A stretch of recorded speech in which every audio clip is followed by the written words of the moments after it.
अनिल अहिरकर बने राष्ट्रवादी कांग्रेस अजित पवार गट के नागपुर शहर अध्यक्ष। महानगर पालिका चुनाव से पहले एनसीपी संगठन को मजबूत करने में जुटे अहिरकर 30 सितंबर तक कार्यकारिणी की घोषणा। नए चेहरों को जोड़ा जा रहा है पार्टी में। नागपुर के कई युवाओं और कार्यकर्ताओं ने राष्ट्रवादी कांग्रेस का दामन थामा। हॉकर्स के हक में अनिल अहिरकर का बड़ा ऐलान। स्थानीय जगह पर व्यापार का आश्वासन। गरीब ठेले वालों और छोटे व्यापारियों के लिए संघर्ष जारी रखेंगे अहिरकर। पूर्व में भी 4 साल शहर अध्यक्ष रहे, संगठन को किया था मजबूत। अहिरकर खुद छोटे व्यापारी से बने बड़े कारोबारी, जमीन से जुड़े नेता की छवि। महानगर पालिका चुनाव में हर विभाग से सक्षम कार्यकर्ताओं को मैदान में उतारने की तैयारी। नागपुर में राष्ट्रवादी कांग्रेस कार्यालय बना सक्रिय राजनीति का केंद्र। नमस्कार, आप देख रहे हैं महान्यूज 7 के लिए मैं नंदिनी बर्वे। बढ़ते आज की खास खबर की ओर। अनिल अहिरकर को नागपुर शहर राष्ट्रवादी कांग्रेस पार्टी अजित पवार गट का नया अध्यक्ष नियुक्त किया गया है। महानगर पालिका चुनाव से पहले संगठन को मजबूत करने की दिशा में यह बड़ा कदम माना जा रहा है। देखिए यह खास रिपोर्ट। अहिरकर 30 सितंबर तक नई कार्यकारिणी की घोषणा करेंगे, जिसमें युवा और नए चेहरों को अहम जिम्मेदारियां दी जाएंगी। पार्टी में अब तक कई नए युवा और सामाजिक कार्यकर्ता जुड़ चुके हैं, जिससे संगठन को जमीनी ताकत मिलने की उम्मीद है। हॉकर्स और छोटे व्यापारियों के हक में बोलते हुए अनिल अहिरकर ने स्थानीय स्तर पर व्यापार की गारंटी देने का आश्वासन दिया है। गरीब ठेले वालों के लिए संघर्ष जारी रखने की बात करते हुए उन्होंने कहा कि वह खुद एक छोटे व्यापारी से बड़े कारोबारी बने हैं और जमीन से जुड़े नेता के तौर पर लोगों के साथ खड़े रहेंगे। पहले भी 4 सालों तक शहर अध्यक्ष रह चुके अहिरकर के नेतृत्व में संगठन काफी सक्रिय रहा था। अब एक बार फिर वह पूरी ताकत से मैदान में है। नागपुर का राष्ट्रवादी कांग्रेस पार्टी का कार्यालय अब फिर से शहर के सक्रिय राजनीति का केंद्र बनता नजर आ रहा है। सबसे पहले तो महा7 न्यूज़ का मैं स्वागत करता हूँ। मेरे ऑफिस के अंदर में आप आए हैं। आपका सवाल है कार्यकारिणी कब बना होगा। अभी कल तक हम लोग चिंतन शिविर में काफ़ी व्यस्त थे। उसके कुछ दिन पहले ही मुझे नियुक्ति दी गई अध्यक्ष पद की शहर के, और एक बहुत बड़ा इवेंट, बड़े खुशी की बात है। मैं सौभाग्य समझता हूँ मेरा कि मेरे अध्यक्षता के अंदर में नागपुर शहर के अंदर में इतना बड़ा कार्यक्रम हुआ। अब मैं कल से ही सैटरडे तक जो मेरे पार्टी के सीनियर लीडर्स हैं और जो एक्टिव कार्यकर्ता हैं, उनसे डेली यहाँ से टाइम ऑफिस में बैठ के डेली उनसे बात कर रहा हूँ किसका किस चीज़ में इंटरेस्ट है। क्योंकि क्या होता है, जिस व्यक्ति का जिस चीज़ में इंटरेस्ट हो उसको वो कार्य करने में, मैंने उस पद में नियुक्त किया तो ज़्यादा जस्टिस, उसको न्याय मिलता है।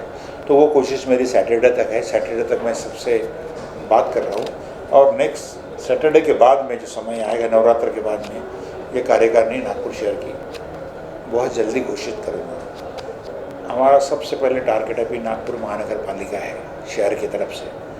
अब जनप्रतिनिधि जब तक नहीं रहेंगे तब तक सेटिस्फेक्शन नहीं मिलता, तो वो चुनाव में उत्सुकता काफ़ी जोरों पर है। और हमारे पार्टी में जिन लोगों को चुनाव लड़ने का इंटरेस्ट है उनको बहुत जल्दी, ये नेक्स्ट वीक में ही बोलिए, हम उनको आह्वान करेंगे कि भाई आप नागपुर के प्रभाग से जो इंटरेस्टेड है उसकी फॉर्म हम देने वाले, उनसे बात होगा, संवाद होगा। और हमारी वो जहाँ विनिंग पोजीशन में हम लोग हैं उतने सीटों के साथ उनके साथ, और मैं समझता हूँ क्या तालमेल बैठ भी सकता है, क्योंकि गडकरी साहब और देवेंद्र जी के साथ में मेरे, और जो भी उनके अध्यक्ष है दयाशंकर तिवारी, हम साथ में एक ही साथ में पढ़े हुए हैं, तो एक ट्यूनिंग बहुत अच्छा है मेरा उनके साथ में। तो कोशिश पूरी ये रहेंगी कि युति के साथ ही चुनाव लड़ाया जाए, तो उसमें फ़ायदा दोनों ग्रुप का है। मैंने कहा मैं 4 वर्ष नागपुर शहर का अध्यक्ष रह चुका हूँ। जो ग्रुप 1 था, दादा और शरद पवार ग्रुप 1 था उस वक्त में, लेकिन मेरे समय टेन्योर में चुनाव ही नहीं आए। तो ये, लेकिन ये समय बहुत अच्छा है कि मेरे सामने एक मेरे को मौका मिला है, क्योंकि लड़वैया जो रहता है जब तक मैदान में मौका नहीं मिलता तब तक कैसी पहचान होगी।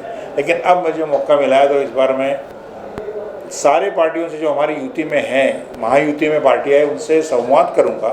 और उसके साथ साथ हमारे ज़्यादा से ज़्यादा सीटें मेरे पार्टी की कैसी आएंगी, इसके लिए मैंने तैयारी शुरू कर दी है। जनता सरकार किसी की भी हो, हमारी रहे या नहीं थी, लेकिन आज जनता की समस्याओं के लिए हम लोग गवर्नमेंट से लड़ेंगे, क्योंकि जॉइंट सरकार है। समस्याओं के लिए हम इस शहर में जो बैठे हैं, तो हमारे शहर के लोगों की समस्या के लिए हम लोग यहाँ बैठे हैं, और उनकी समस्या के लिए अगर लड़ेंगे तो वो हमारे साथ जुड़ेंगे निश्चित।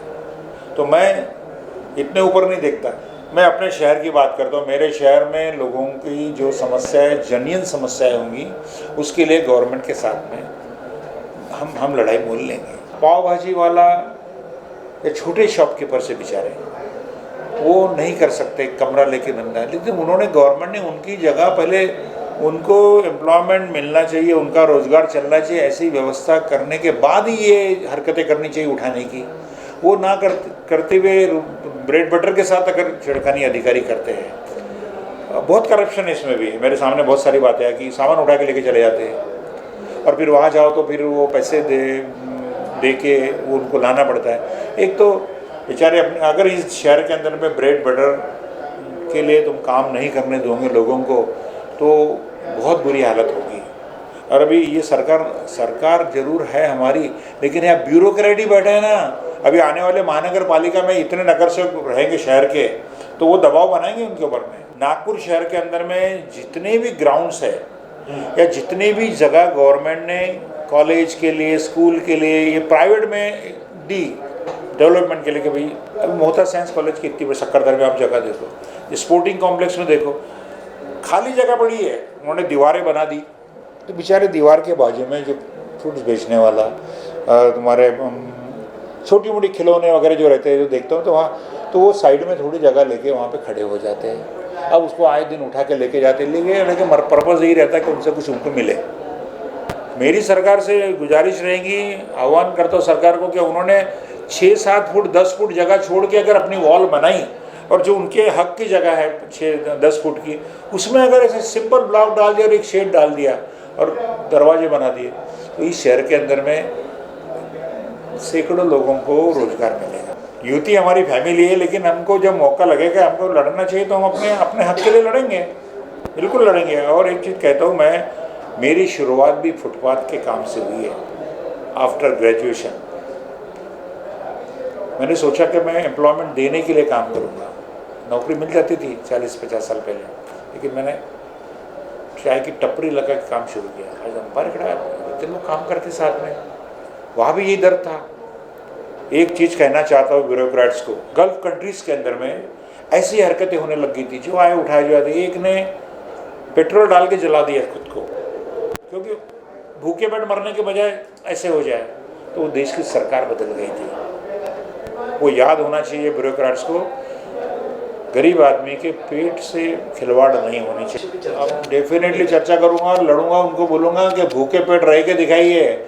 एक आदमी 2 वक्त की रोटी के लिए अगर कुछ करना चाहता है और तुम इसको प्रकार से रोकोगे तो ये हम जिंदा नहीं रह पाएंगे, पैसे वाले शहर के और ये ब्यूरोक्रेट्स, क्योंकि सरकारें बदल गई है। उदाहरण है दुनिया का। मैं बिल्कुल इसके इन लोगों के फेवर में हूँ। और एम्प्लॉयमेंट क्या बोलते हैं, राइट टू एम्प्लॉयमेंट पार्लियामेंट में पास हुआ है ना, राइट टू एम्प्लॉयमेंट। तुम काम नहीं दे सकते तो मुझे काम करने दो ना भाई। डेफिनेटली देखो, ज़्यादती अभी नहीं होनी चाहिए, क्योंकि बरडी से निकलते समय में भी गाड़ी भी नहीं घुसती थी। ये जैसा मैं उनके फेवर में बात कर रहा हूँ, वेंडर के फेवर में, तो मैं ये भी बता दूँ कि अगर आपको मौका मिले तो उस लाइन के अंदर काम कीजिए। जैसा पार्किंग प्लेस होती है उसके अंदर ही गाड़ी लगती है, बाहर लगे तो गाड़ी उठा के लेके जाएंगे, तो वो इन्होंने करना चाहिए ना। ये वाइट बॉर्डर बना के दे दो, या इसके बाहर नहीं आना चाहिए। ये दुनिया में है, हमारे ऐसा क्यों नहीं करते? हमारे उठाने का ही धंधा है। मेरे दिल के अंदर की बात की, मैंने पहले ही कहा कि मैं भी फुटपाथ से ही उठा आदमी हूँ, तो मुझे उनका दर्द मालूम। जो डायरेक्ट दुकानों में बैठ जाते हैं ना, पेरेंट्स के और पैसे वाले, उनको इसका दर्द नहीं मालूम। उनका भी कोई दोष नहीं है, उनकी बुराई नहीं कर रहा हूँ। मैं ये चाहता हूँ कि दर्द उसी को मालूम पड़ता है जो बेचारा कल का खाना मेरे खाने के लिए मेरे को ये बेचना पड़ेगा। सवाल है, मेरे पार्टी में लोग आ रहे हैं, मुझे खुशी होगी। जो सक्षम लोग हैं उनको पद देंगे, एक स्ट्रेंथ, ताकत बनाएंगे। ये ताकत बनाऊंगा तो ही लड़ पाऊंगा ना उनके साथ में। नहीं रहेगा अकेला क्या कर सकता है? सरकार भला ही है, लेकिन इस शहर की समस्याओं के लिए मेरे को लड़ना पड़ेगा ब्यूरोक्रेट से। आज ही हम सीपी से मिल के आए, उनको ये कहा कि अभी ये 200 करोड़ का जो फ्रॉड हुआ है डॉलर में, लोगों ने भी बेवकूफ़ नहीं बनना चाहिए। डबल का ही पैसा अपने आप नहीं कोई बनाता है, इसके बावजूद भी लोग फंसते जाते। दोष उनका उतना ही है बोले, लेकिन वाला जिन्होंने ये किया हुआ है उनके जब्ती तो करो। तो वो क्या है, उनको भी लीगल मैटर्स में जाना पड़ता है। कोई भी चीज़ की जब्ती करने के लिए कोर्ट मैटर, अपने यहाँ डेमोक्रेसी है, कोर्ट मैटर थे, उनको सलाह दी है उन्होंने सीपी साहब ने कि आप कोर्ट में जाइए और ये ऑर्डर लाइए कि इन लोगों ने ऐसा कि इनकी ज़मीनें प्रॉपर्टियाँ तो जब्त करके हमको पैसा वापस मिले। आखिर में उनका डूब रहा पैसा वो वापस मिलने के लिए सब कर रहे हैं। ये सब चीज़ें करनी चाहिए और लोगों को भी आह्वान करता हूँ मैं, क्या ऐसे आसानी से पैसा मिलता है, कोई बोलता है ना, मत जाइए। कोई आसानी से पैसा मिलता नहीं, पैसा कमाने के लिए मेहनत करना पड़ता है और मेहनत की कमाई डबल पैसे हो रहे करके आप जो लगा तो गेमलिंग कर रहे हैं। गलती हमारी भी है, गेमलिंग करने वाला गुनहगार है। वैसे ही बिना मतलब ऐसे पैसे जहाँ लगाते हैं ना डबल होने के चक्कर में, वो गेमलिंग एक प्रकार। Bureau report Mahanews 7 Nagpur.